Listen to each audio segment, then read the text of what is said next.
Hello, everybody.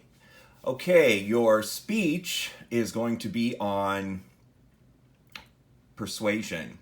So, here's a chapter on persuasive speaking. And by the way, at least this is what I do is I use the terms interchangeably, speech and presentation. So, if you hear those switching, they're the same thing.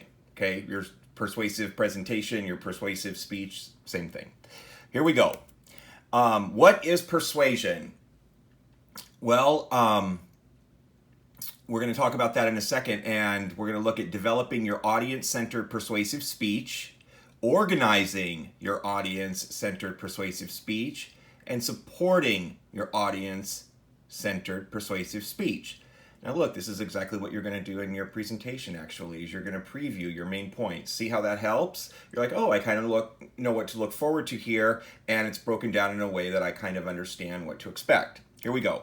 What is persuasion? Well, an attempt to change someone's attitude about something. That's hard. We all have, attitudes, and that's very difficult to do that sometimes, but it's possible. Somebody's beliefs, okay, a sense of what they have that is true or false, and their actions.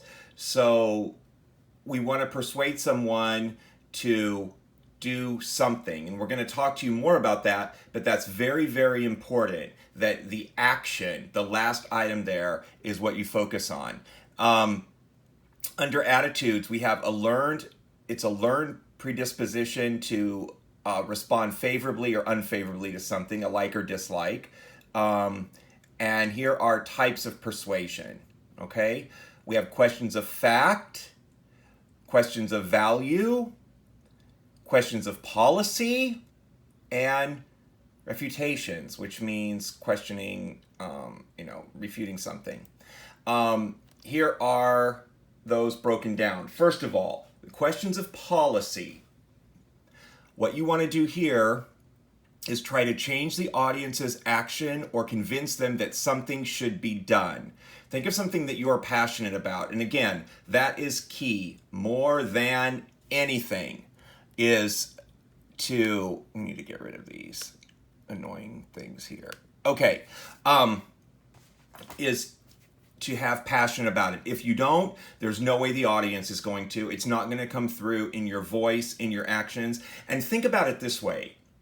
The reason we get up in front of people, and whether it's in person or online, and unlike here, we let them see us. We let them hear us. We show them information visually. We talk about that, is because that is how your passion can come through.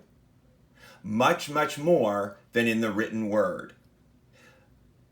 With your inflection, with your delivery, with your pausing, and all of that will come if it comes from a place of passion. If you're just acting it out for the sake of getting through it or getting a grade, and you actually don't feel something about your subject, it's not going to be nearly as good, and it's not going to be convincing. And that's really what you're trying to do here, is convince someone, if nothing more, to open their mind about something. So let's move on. Also, a question of policy is a claim advocating a specific action, policy, or solution. Okay, so here's an example.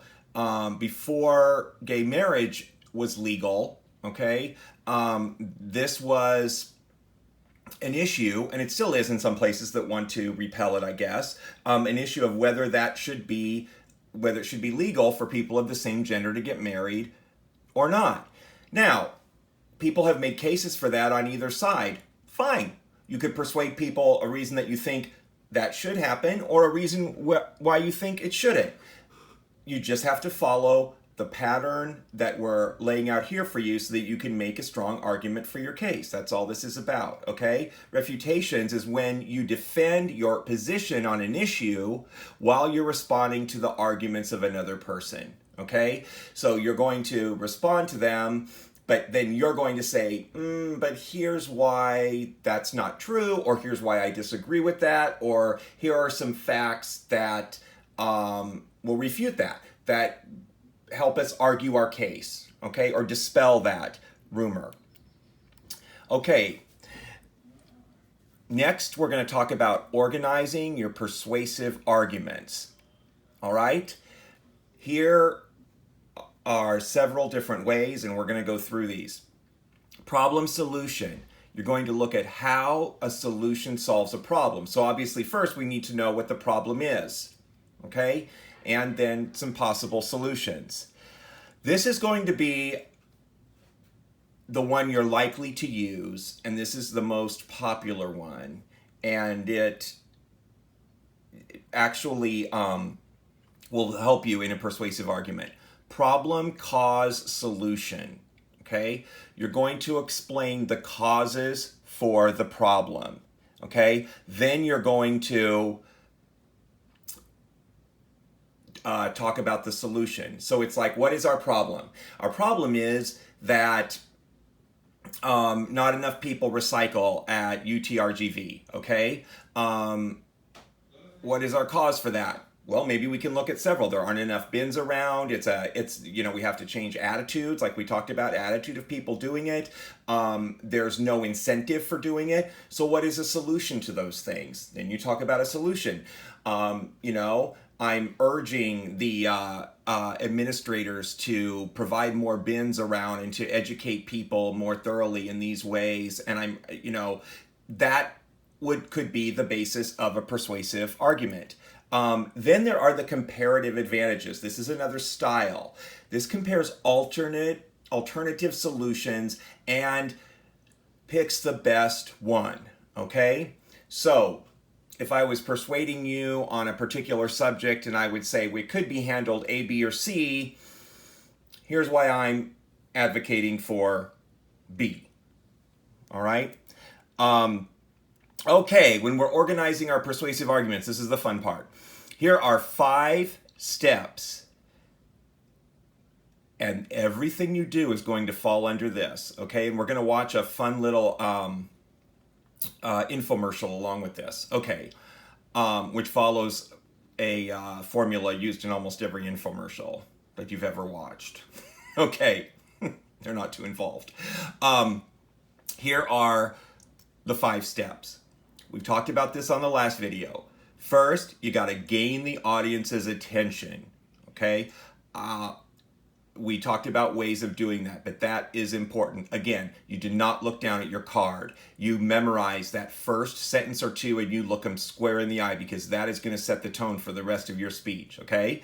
You're going to identify the need, why you think something is important and what the basis is for that. You're going to present solutions to the problem of fulfilling that need, and you're going to have some kind of a visual, okay, a PowerPoint, a chart, something, and you're going to call the audience to action. We'll keep talking about that.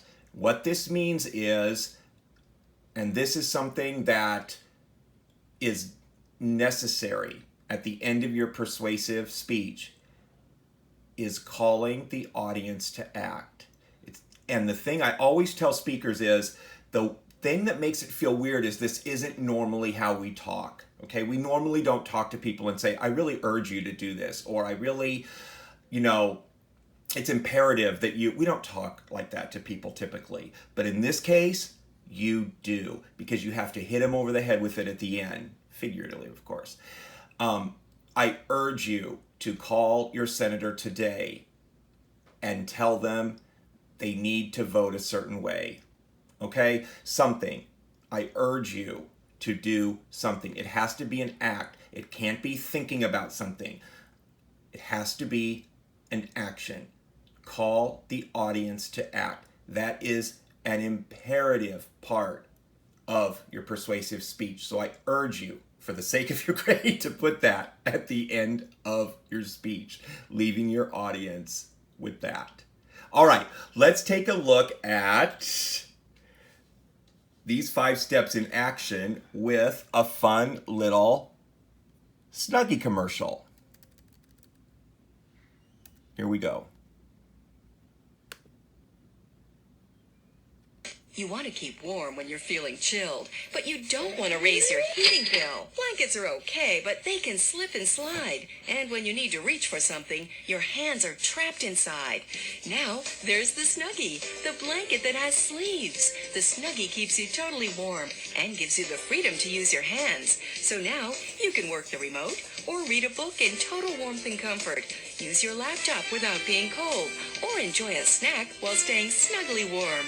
Snuggie is made of ultra-soft, thick, luxurious fleece with oversized sleeves, so you can move your arms and use your hands and still be wrapped in warmth. Super large, one size fits all, so you can stay warm from head to toe. No more cold feet. And with Snuggie, you can get up and still stay warm. Perfect for men, women, and children too. The ultra-soft fleece keeps you totally warm, and the sleeves keep your hands free, so you can snuggle your baby in your arms or keep your pet close at hand. Perfect for chilly outdoor evenings, staying cozy and warm at sporting events, and it's ideal for those drafty dorm rooms. The Snuggie is machine washable, so you'll get years of warmth and comfort. Now you can use your remote, enjoy a snack, talk on the phone, do what you need to, and stay totally warm with the Snuggie. Similar products sell for up to $60, but call now and you'll get the ultra-soft, ultra-warm Snuggie for only $14.95. Available in royal blue. Save. Okay, so with that, you can see how what they did was